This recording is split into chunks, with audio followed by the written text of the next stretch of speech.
We will now put our knowledge of arithmetic and logical operators to work with a practical example, calculating the body mass index, or BMI. The BMI is calculated by taking weight in kilograms divided by the square of height in meters. 1. Arithmetic calculation. First, we define our inputs for weight and height. Then, we calculate the BMI using the division operator and the exponentiation operator.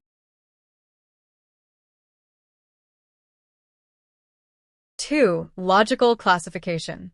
Now we use comparison and logical operators to determine the category. The normal weight range is generally between 18.5 and less than 25. We use the AND operator to check both boundary conditions.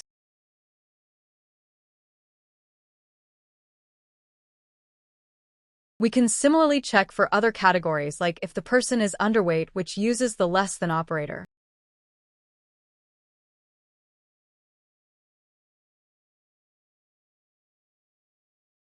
To summarize, we combined arithmetic operators for calculation and comparison operators with the AND logical operator to classify the result, demonstrating a real-world application of the concepts in this chapter. This concludes our chapter on operators and operands. We now move to Chapter 7, Input and Output Functions. Join me in Lecture 07-01, Introduction.